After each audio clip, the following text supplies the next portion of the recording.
सुप्रभात बच्चों। आज हम लहासा की ओर पाठ पढ़ रहे हैं और हमारा बच्चों ये अभी कंप्लीट नहीं हुआ है। हमें पता चलता है कि लेखक राहुल सांकृत्यायन और सुमति दोनों ही लहासा की यात्रा पर है। पहली बार जब लेखक वहाँ पर गए तो उन्हें भीखमंगे के वेश में जाना पड़ा और दूसरी बार एक भद्र व्यक्ति के वेश में वो गए। तो दोनों ने ऊंची चढ़ाई करने के लिए बच्चों घोड़े कर लिए और घोड़े पर सवार होकर ऊपर की ओर दोनों चल पड़े। तो दोनों को बहुत सारी कठिनाइयों का सामना करना पड़ा। डांडा जो समुद्र तल से 17-18 हज़ार फीट की ऊंचाई पर था और वहाँ पर उनको जाना था, जहाँ पर हिमालय पर्वत बिल्कुल अच्छे तरीके से नज़र आता था।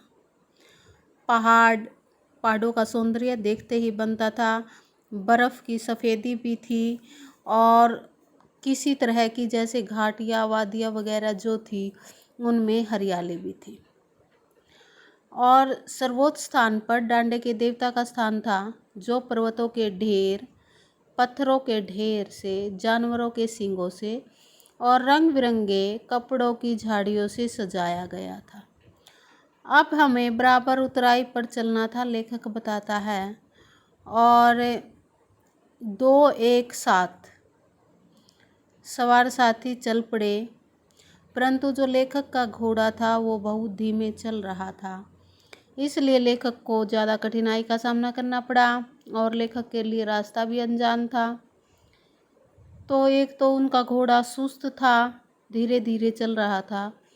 दूसरा, लेखक को रास्ता भी नहीं पता था, इसलिए वो गलत रास्ते की तरफ मुड़ पड़े। तो किसी से पूछने पर पता चला कि रास्ता दूसरा था और लेखक दूसरे रास्ते पर आ गए। 4-5 बजे के करीब जो है, गांव से मील भर था दूर रास्ता। सुमति वहाँ रास्ते में इंतज़ार करते मिले। सुमति मंगोल था जाति से, और एक तो मंगोलों का मुंह वैसे ही लाल होता है और गुस्सा और चिढ़ा हुआ था सुमति के मुंह पर, इसलिए और ज़्यादा लाल दिखाई देने लगा। तो फिर 3-4 बार चाय को उन्होंने गर्म किया और कहा, लेखक ने, मित्र, मेरा कोई कसूर नहीं है, क्योंकि घोड़ा ही इतना सुस्त था और मुझे सही रास्ते का भी नहीं पता था। इसलिए सुमति का गुस्सा ठंडा हो गया और चाय सत्तू खाया, रात को गर्मा गर्म थुक्पा भी मिल गया। अब तिंगरी के विशाल मैदान थे।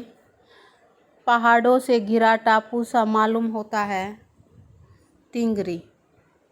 एक छोटी सी पहाड़ी मैदानी के भीतर दिखाई पड़ती है। पहाड़ी का नाम है तिंगरी समाधिगिरी। आसपास के गांव में सुमति के जान पहचान वाले बहुत ज़्यादा थे और बोध गया से लाए गए कपड़े के ख़त्म हो जाने पर वो उनको गंडा बना लेते थे। तो सुमति अपने जान पहचान वालों के पास जाना चाहते थे, लेकिन जिस गांव में वो ठहरे हुए थे, लेखक के लिए वो बिल्कुल अपरिचित था, इसलिए लेखक ने उनको जाने नहीं दिया। तो सुमति ने कहा कि मैं जल्दी ही वापस आ जाऊंगा, लेकिन लेखक नहीं माना। तो अचानक से वहाँ पर एक मंदिर था और मंदिर में कंजूर होता है बच्चों, बुद्ध वचन अनुवाद, 103 पोथियाँ लिखी हुई।